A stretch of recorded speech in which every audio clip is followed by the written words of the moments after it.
Oi, you know what time it is? You're tuned in listening to Dry That Aussie Metal Guy.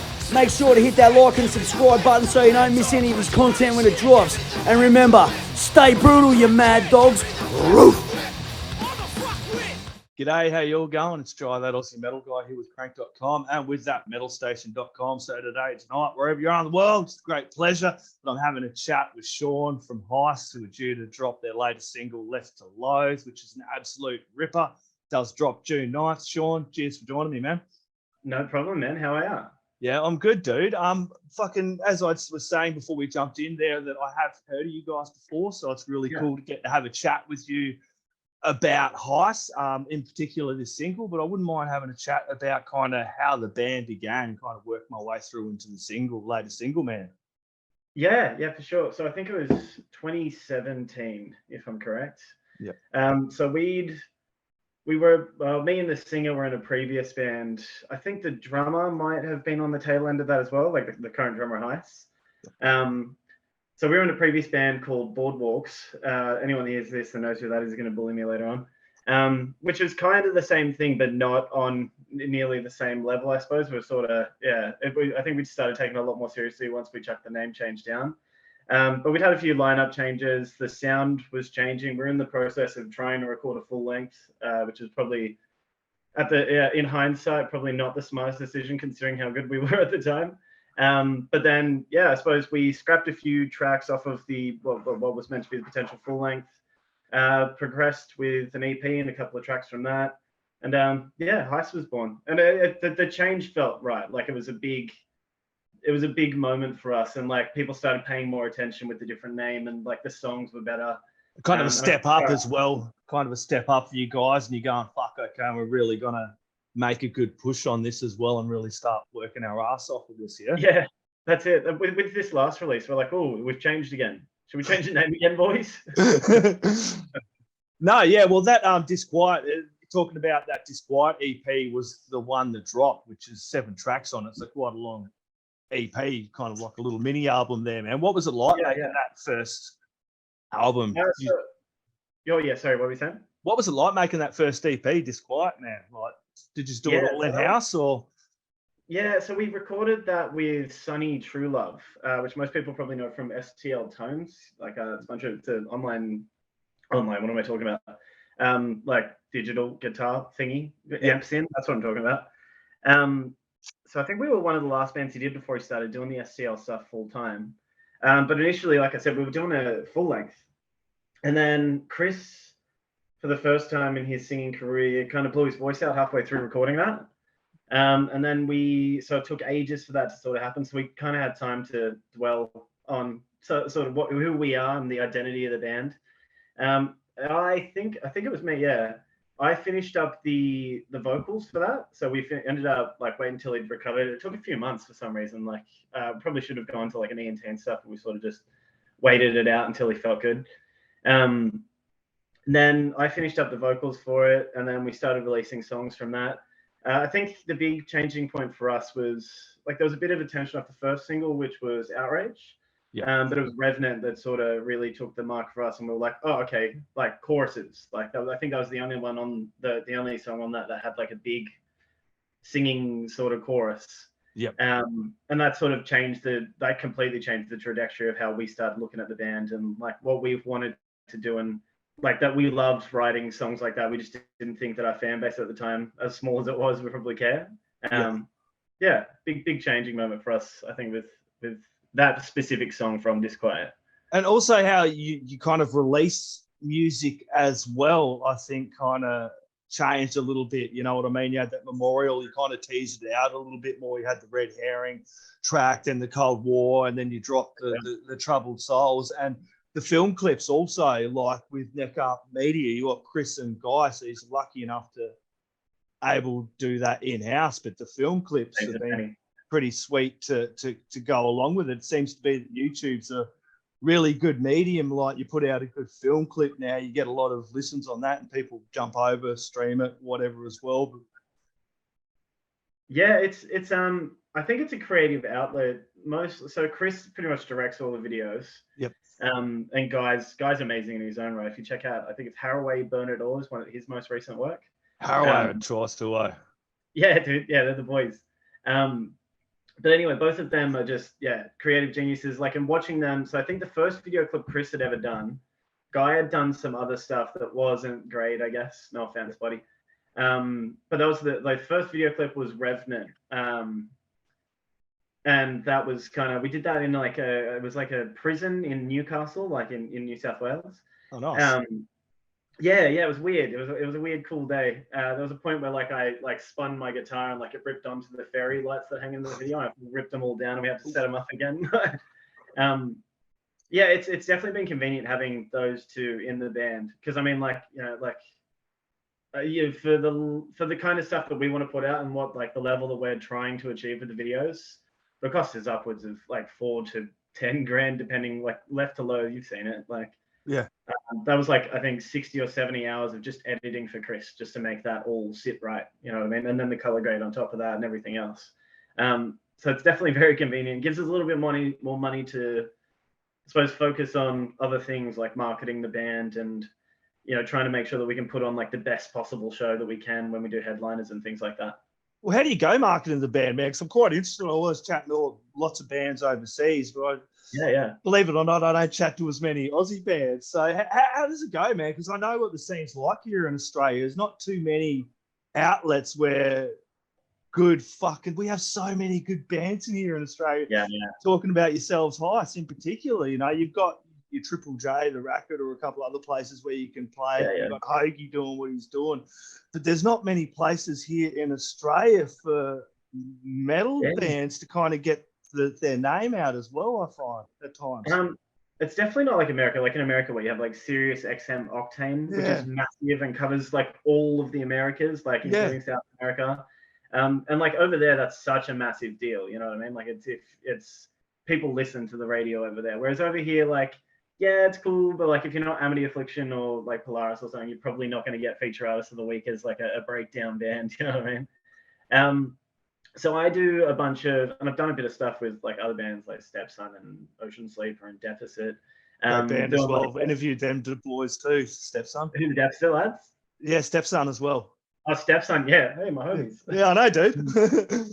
Yeah, so I've done a little bit of Facebook ad stuff for them, just around shows and whatever else. And I think COVID was a big one for me, so I had heaps of time to just sit around and do nothing. So I learned how to make heaps of weird noises on synths, and I learned pretty much everything I possibly could about digital marketing, with the aspect of all right, how can I use this to make my band and my friends' bands do better? Especially in Australia's hostile. There's not many places to play. There's 4 main cities, and 30 good bands from each one of those cities. So it's competitive, I guess. And then what's it like too? And then speaking of that, I digress a little bit, like you're saying, all these bands for the city.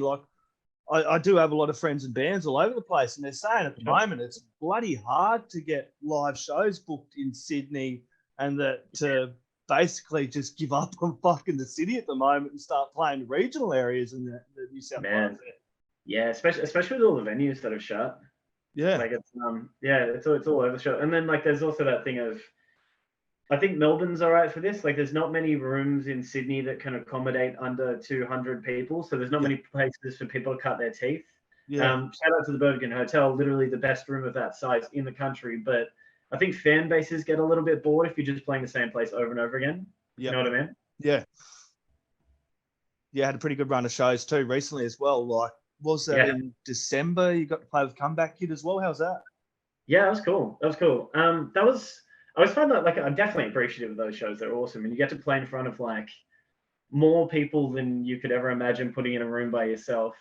But I think coming off the back, just before that, we'd done a whole tour with Evergreen Terrace, who I idolized as a kid. You know what I mean? Yeah. So playing one single support show. This is just me. I don't know what the rest of the boys are like, but I like to big band. I'll probably just stay out of their way to not sort of bother them. They're just here for a stop sort of thing. And more often than not, that approach gets you hey buddy, do you want a beer? I'm yes, friend. I would love one. Yeah, really cool. Comeback Kid. I do want to chat about the Troubled Souls album that dropped last year. That was the kind of the debut album, and definitely kind of a step up there as well for you guys as well. And a cracking album. I've been hammering the hell out of that one since it dropped. Really enjoyed the hell out of that one. Hell yeah, thanks, bro. Yeah, tell us a little bit about that release, man. What was it like making that one, man? Yeah, that was done over like a long period of time, I feel. Yeah. So that started, I feel like we did that, we chipped away at that like 1 day a week in the studio with John Peters, who did an amazing job. 1 day a week for probably like a year and a bit. And that was like through COVID as well. So we had, I think we recorded Memorial first. Yep. And then maybe Red Herring after that. And then sort of just built the rest of the tracks around those, like one being the staple soft song and one being the staple heavy song. Yep. And then sort of just like let's just kind of go wild with it. And yeah, that was a weird one, writing that whole thing. So like at one point we were like, we have absolutely nothing. We have like this really kind of chill EP that is more post-hardcore, and then we've got these like riffs that like we don't know where to put. And then it was kind of like a stupid moment of like, oh, it's all written by us. We can just sort of smash it all together and it'll be us. You know what I mean? That we are the ones that define like what we are. Yeah, I like that album. I think it was like the cool album, you know what I mean? Like it was a weird time to be releasing it, and there was, in hindsight, like on the marketing side of things, there's things I wish I knew then, which I know now, but definitely a learning curve, and it did its job. Like I got to tour the country multiple times, one of those with like a band that I've idolized since I was 15 years old. So yeah, that record will always have a special place in my heart. Well, it's great. It's a great record. It's got some killer melodies, some awesome breakdowns. I was playing some with my sister. She just dropped in for a visit, and I'm like, oh, I'm going to have a chat to these guys. And I was playing like your Troubled Souls and Cold War clips. And she was like, wow, but like the melodies are really good. You can sing along to it. And it has those really heavy breakdowns as well that just has you going, oh yeah, pulling that fucking stink face and headbanging. You know what I mean? It was a really cool album. And to end it, like some people probably don't know, but Honest Crooks, you done that last track there. Honest Crooks going to make an appearance on that one, yeah? Big old Broads, yeah, man. Yeah, that was I feel like that was like the last song. What's it called? Was Make Waves, yeah. Make Waves, that's it, yeah. Yep. Really make waves. That was probably like, in hindsight, I look at that song, I'm like, that's like the most traditionally heist song, I suppose, if you look at like the EP, and compare the two, I suppose. Yeah. But I think it was like, that being said, I think it's super special that Brody from Honest Crooks was on that, because like before we were high school boardwalks, and us and Underminer used to we cut our teeth in like 30 cap venues together, booked by Brody. So like kind of a special moment to end it on, like, sweet, here's our brother who's also like an amazing vocalist and in a sick band. Hope you enjoy.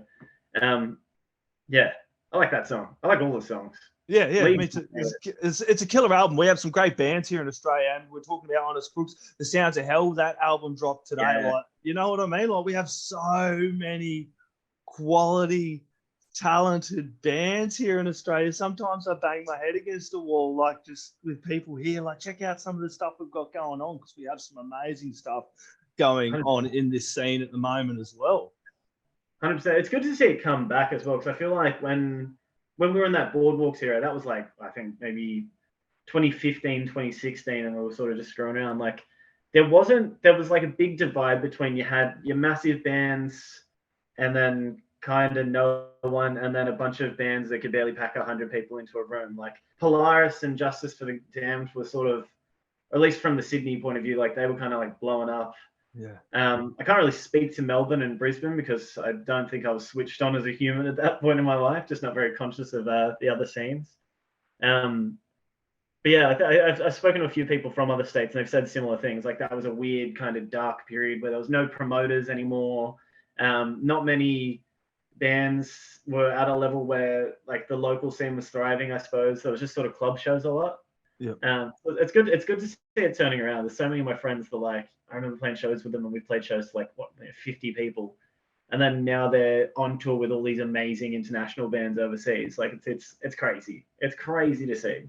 Yeah, it's about getting out there and probably good marketing as Yeah. well, and just playing a lot, dude. That's it. And also, I feel like the scene is less competitive, or at least like my little bubble of it Yep. Like it's not all about like screwing someone over so that you get a better opportunity. It's Yeah. now more about like, hey, sick, like what Deficit are playing, make them suffer this weekend in Sydney. That's sick. All right, well, that's going to help you guys grow. Then maybe we play a show later on together.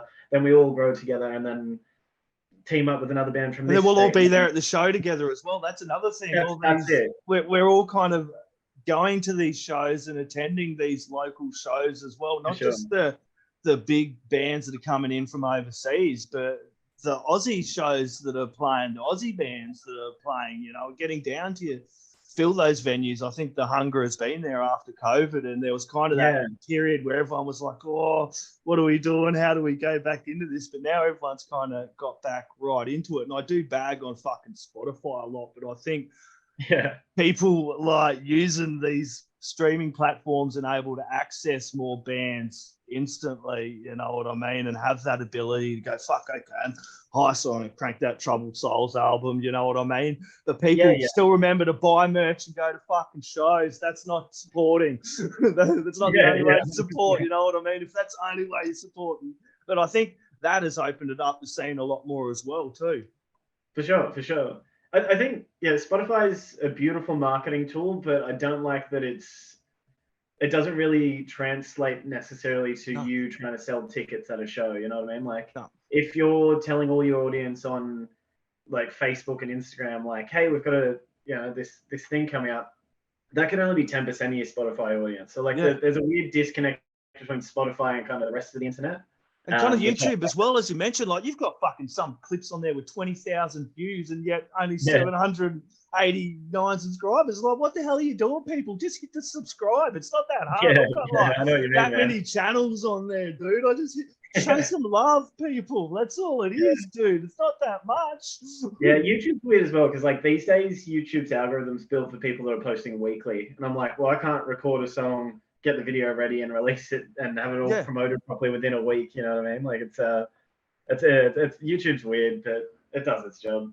I think the smartest thing we did was like Memorial that dropped on Dreambound. And it got like it's over 100,000. Yeah, Dreambound, good, Like, but he is posting regularly. Yep. Like unless you've got heaps of BTS content, like you're like Alpha Wolf or something where you film every show and stuff.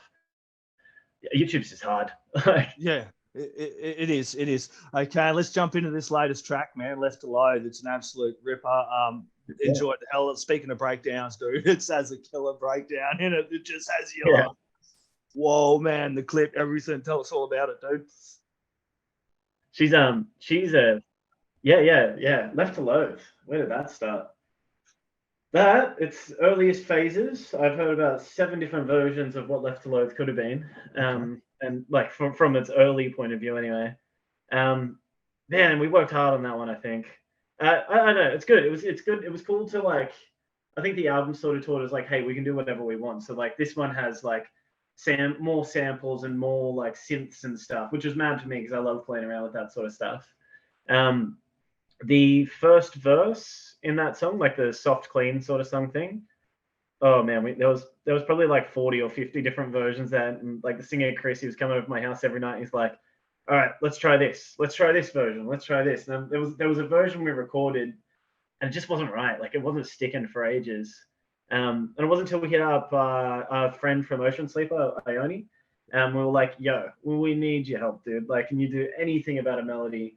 And he sent something back, and it wasn't exactly what we used, but it kind of sparked the idea that became what we used. Yep. But I think we just needed that extra point of like push. But yeah, man, I'm like stoked on this. Like, it's like the best video we've ever done to the best song we've ever done, and with like the best dudes that have ever been. Well, it's all the same dudes, but like, yeah, I don't know. Even doing the video felt like special on this one. I was like, even though they're all the same now because there's a green screen in the background, but yeah, this is gonna be a good one. I have a feeling. Yeah, it is a really good video. The intro to it as it opens up and the girl there as you kind of the spooky house and everything. It did really come out. What's it like making those film clips though, man? Like as you said, it's all green screen and it looks really good. Like really good. The days of filming, I suppose I'll try and speak for the boys as much as I can from their point of view, like what they've told me. The days of filming are really weird. So like, you kind of like, we all just do our thing, kind of like if we're at a normal place filming a video, but like we're, there's a green screen there. This time, whatever floor we had, like it was like a green sheet thing. So one of our guitarists, you might have seen him, he's the guy swinging his arms a lot in the video. Brandon, he moves heaps. So he was like almost like slipping over on this mat, which was sick. Then this was like, I think this is the first video we've ever done with like a story element to it. Yeah. So the boys pretty much prepared a shot list. Chris had built the house in like 3D land or whatever, and sort of set up like fake character shots to see what the angles would look like and stuff, to make sure that we had the actress, which is his sister, in the right position and whatever else. And then they kind of just went through the shot list, tried to get more than they probably needed. And then, Chris just went to work and sat there for days and days. I admire him. He'd work on other people's videos and then come back to work on this in the evenings. Lots and lots of hours, lots of revisions. Chris hates me because I'm constantly like, oh, but what about this one bit? And he's like, bro. But people don't realize how much hours go into it behind the scenes, not only making the music, but making the film clips. You've done an amazing job. I'm looking forward to some more material after this one. I know you guys will not be keeping quiet. Left to Loathe does drop June 9th. Everybody has to grab it, crank it up in the stereos really loud. The neighbours are going to hear it. Last words, shout outs, thank yous, and anything else you'd like to add in there, my friend? Shout out to the Heist boys. Shout out to anyone that's been listening and supporting us over the years. Anyone that's ever bought merch. Shout out to Brody Graham because he's the man. That's it. Brody's cool. We'll end it on that. Cool. Best place to support you guys as well, because support is everything. Check out our merch store at shop.heistsau.com. Pick up a vinyl. There's a couple of those left. Some jumpers. It's starting to get cooler. Yeah, that's it. You don't want to get a chill. That's it. Got to get a jumper, mate. Thank you very much, Sean. You have a lovely evening. It's been an absolute pleasure. Thank you very much, mate. No problem, Jay. Thanks heaps for having me. Cheers, dude. Oi, you're tuned in to Jai, that Aussie metal guy, so make sure to hit that like and subscribe button so you don't miss any of his sick content. And remember, stay brutal, you legend.